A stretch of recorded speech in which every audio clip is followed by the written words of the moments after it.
Le Petit Servanet numéro 36 est sorti. Quel est son sommaire? Eh bien, on le découvre maintenant avec Pierre Sitt. Bienvenue derrière ce micro. Merci, Pierre bonjour. Sitt, en qualité de président du comité de quartier de Saint-Servant, c'est vous qui éditez effectivement les nouvelles du quartier de Saint-Servant. Alors, en une, effectivement, et ça n'a échappé à personne, puisqu'on en a parlé aussi à l'antenne, le club d'échecs de Saint-Servant sur le podium au championnat de France, tout d'abord. Ah oui, alors ça c'est une bonne nouvelle pour plusieurs raisons. D'abord parce que ça met en évidence ce club d'échecs qui marche très très bien, hein, qui se développe à grande vitesse, qui suscite énormément d'intérêt. Et puis, il est vrai que lorsque l'on a quelqu'un qui, en l'occurrence Pierre Théon, qui est le président du club, qui peut se mettre en avant à travers une manifestation importante. Les championnats de France se sont déroulés cet été à l'Alpe d'Huez, donc ça regroupe les meilleurs joueurs français. Ça donne encore un gros coup de projecteur sur le club et ça aide, ça participe encore à son développement. Et ce club qui est absolument qui est extraordinaire parce qu'il vit bien, il y a une ambiance très saine. Par exemple, je vois ce week-end, samedi dernier, des gens du club de Passé qui étaient en villégiature sur nos côtes. Et il faisait beau. Et il faisait beau. On dit mais pourquoi on se retrouverait pas? Et hop, ils ont fait des parties communes de manière tout à fait impromptue et avec dans un grand bonheur. Alors, ce club aussi souhaite vraiment développer l'esprit plaisir. Parce que là, on parle de compétition, mais le plaisir de jouer entre amis, le plaisir de jouer, le plaisir d'être là, le plaisir d'être ensemble. Et ceux qui le souhaitent, parmi les adhérents du club, évidemment, peuvent participer à des compétitions. Alors, Pierre Théon est un grand fanat de compétition. C'est quelqu'un qui, sur un échiquier, est vraiment complètement investi. Mais ces deux aspects du club sont très importants et c'est ce qui fait sa richesse. Parce que, après tout, la compétition, c'est très agréable de se mesurer à d'autres, à des gens que nous ne connaissons pas. Et donc, qui vont peut-être nous surprendre, en bien, en mal, je ne sais pas, dans le cours de la partie. Mais en même temps, c'est tout aussi agréable de jouer avec des amis, des copains, et puis finalement, peut-être des gens qu'on bat moins souvent, avoir plus de plaisir encore à les battre. Et puis, dans une ambiance tout à fait détendue et tout à fait conviviale. Studieuse quand même, hein, parce que c'est très agréable, mais très studieux. Quand c'est l'équilibre. Quand ça joue, il y a le silence. Et je rappelle aussi que les enfants sont particulièrement intéressés par le jeu d'échecs. Je rappelle que notre plus jeune adhérent a 6 ans.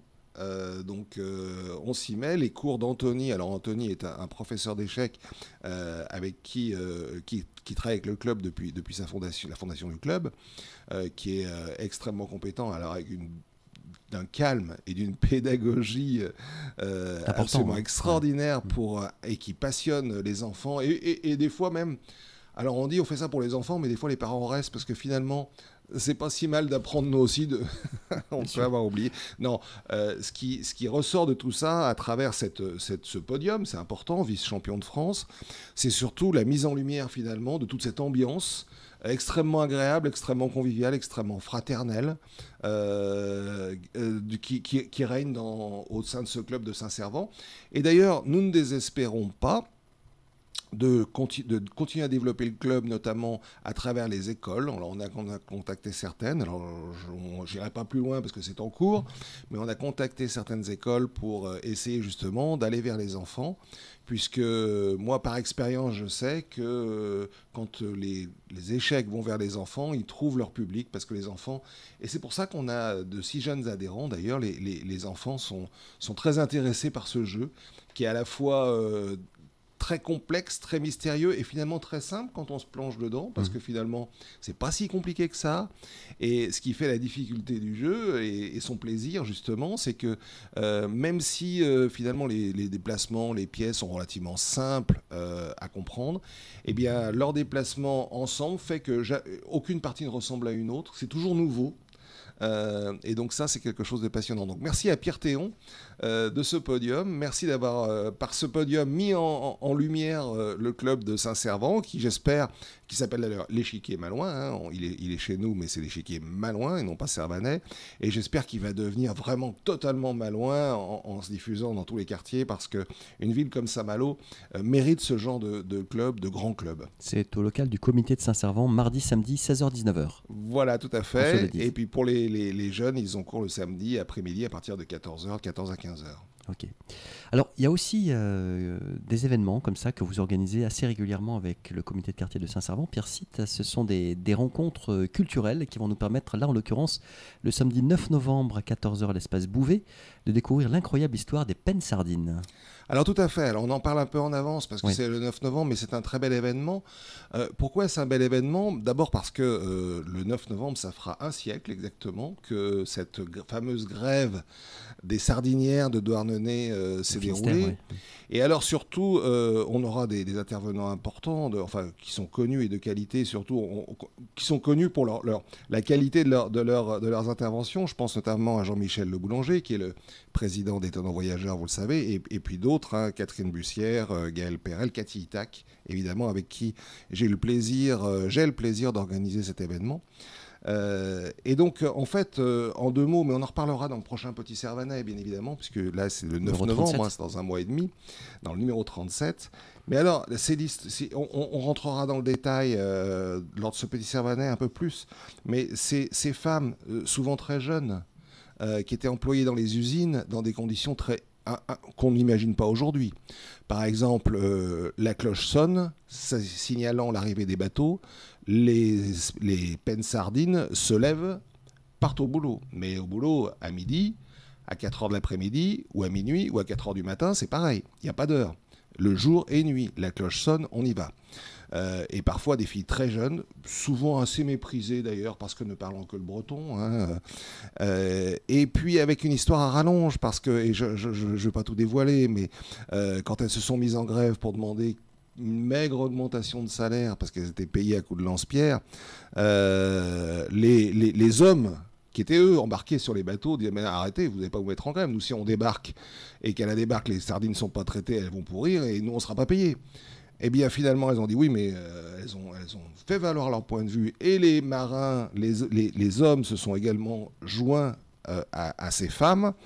Et finalement, ça a pris des dimensions nationales, puisque dans la presse nationale, on a entendu parler. Et c'est un événement qui est important parce que moi et nous, on est très sensibles au respect de tout le monde, de tous, et notamment, on est dans un monde où malheureusement la place des femmes est toujours légèrement contestée, et quand je dis légèrement, ça dépend des endroits. Il y a des endroits où elles ont leur place, mais il y a des endroits de la société où leur place est contestée, parce qu'on les considère complètement à tort, non pas à tort ou à raison, mais à tort à 300%, comme ne devant pas avoir des responsabilités dans beaucoup d'endroits. Hein, et donc, c'est important de rappeler que il n'y a pas si longtemps que ça, il y a un siècle de ça, des jeunes femmes méprisées quelque part, elles se sont levées et ont dit non, on fera valoir nos droits et on a besoin de personne pour le faire valoir. Voilà. Et je crois que c'est aussi un message d'encouragement pour toutes les femmes, et je pense notamment aux jeunes femmes, les plus jeunes qui en sont victimes du harcèlement dans la rue, par exemple, ou de choses comme ça, parce que considérées peut-être comme inférieures par certains. Eh bien, je crois que c'est une leçon, une leçon de vie. Et c'est important pour nous. Donc on en reparlera la prochaine fois, mais le samedi 9 novembre sera tout l'après-midi, avec des choses très intéressantes. Et là, faudra venir, mais je crois qu'il y aura du monde, parce que ça titille. Hein. Alors Bernard Pivot est décédé, comme tout le monde sait. Néanmoins, le concours de la Grande Dictée sera le samedi 21 septembre, donc ce samedi à 14 h 30. C'est organisé par Marc Vincent, c'est aux Girandières. Oui, c'est aux Girandières. Vous savez, c'est une résidence senior de Saint-Servant, avec qui on a déjà fait pas mal de choses. Et ce concours est ouvert à tous. Hein, donc c'est gratuit. On demande juste de s'inscrire pour pouvoir gérer un peu les participants. Au 02 99 19 48 60. Voilà, vous l'avez dit, 02 99 19 48 60, c'est le téléphone des Girandières. Et donc, ça sera le samedi 21 septembre à 14 h 30. Vous pouvez venir à partir de 14 h peut-être. Et ce sera, ce sera une dictée. C'est sympathique parce que ça, tout le monde peut participer. Et encore une fois, on fait ça avec beaucoup de plaisir et beaucoup d'envie de partage, et donc sans jugement. Hein. On a le droit de faire des fautes. Moi aussi, je fais des fautes d'orthographe parfois. Voilà, ça arrive. On essaie d'être un peu strict dans la rédaction du Petit Servanet et je crois que ça fait 6 numéros. On est à 0 faute d'ailleurs. On est assez fiers. Mais voilà, c'est un bon moment à passer dans cet endroit qui est un bel endroit, hein, les Girondières. C'est une résidence senior de qualité. Alors évidemment. Pas forcément pour toutes les bourses, mais bon, il en faut pour tout le monde. Et en tout cas, c'est quelque chose de très très sympa et c'est gratuit et c'est ouvert à tous. Il y aura du théâtre. On retrouve Saint-Malo libéré au Café de la Bolée. Alors là, ce sera le samedi 5 octobre à 20h30. Voilà, alors là, c'est au théâtre Chateaubriand, donc c'est à Tramuros, hein, c'est pas chez nous. Mais bon, c'est Anne Kolb-Digbo et son équipe là, qui refont encore cette pièce.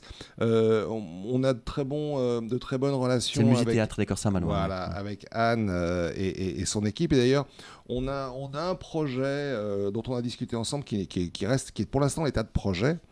Mais j'espère que ça va se concrétiser avec elle, ou peut-être sous sa férule, allons-nous dire, organiser du théâtre à Saint-Servant. C'est quelque chose que nous souhaitons faire depuis longtemps, hein, puisque moi, depuis 2020, que j'ai pris la présidence du comité de quartier de Saint-Servant, j'ai dit, nous ferons du théâtre, nous ferons de l'improvisation, et si nous ne l'avons pas fait, c'est faute de compétences. Que nous n'avons pas encore trouvé et bon, ça va peut-être se débloquer. Moi, j'étais content de lui faire qu'on mette sa pièce en avant, même si c'est intramuros, hein, on n'est pas chauvin. On n'est pas chauvin, ouais, un peu, mais pas vraiment en fait. Hein. On est chauvin pour le folklore, mais en réalité non. Et on n'est pas chauvin et on est content de participer, d'aider à tout ce qui. C'est comme la Malle au Trésor, notamment. Voilà, il y a des événements qui font qu'on se rencontre, il y a les transversalités. Quoi. Exactement, et c'est là, on est là pour ça. Voilà. Autre conférence, Pierre cite, samedi 12 octobre à 16h30, salle Bouvet. Hein, cette fois-ci, nous revenons on revient à Saint-Servant à 20h.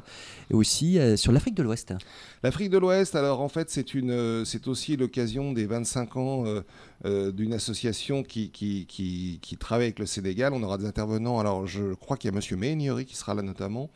En fait, c'est une grande fête à propos de l'Afrique de l'Ouest avec une conférence donc, sur l'Afrique de l'Ouest et ce qu'elle vit aujourd'hui, etc. Les liens avec la France, éventuellement, culturels En général. Hein, bon, les liens avec la France, c'est un peu compliqué parce que c'est une puissance qui était qui était présente là-bas sans être réellement invitée, je rappelle. Hein, même si certains nous disent que la colonisation apportait de bonnes choses, c'est des choses... Bon... justement, ce sera peut-être l'occasion. Ça sera peut-être l'occasion d'en parler. Voilà, il y a débat, on va dire. Ouais. Et donc, ça sera suivi d'un dîner-spectacle sénégalais qui sera sûrement très sympa. Coloré. Ah oui, coloré. Musical. Et puis, voilà. Ouais. Par contre, il faut s'inscrire vite parce que je sais que alors c'est à 25 € le dîner-spectacle. La conférence est gratuite, bien évidemment. C'est un autre Pierre auprès duquel il faut s'inscrire. Voilà, Pierre Lelièvre qui a été président de Droit de Cité et qui organise ça. Et je sais qu'il y a déjà du monde à s'inscrire. Donc, vite, prenez le Petit Servanet, prenez les contacts. Et c'est parti. Et c'est parti, voilà. Du côté de nos commerçants, cette fois-ci, un espace coworking.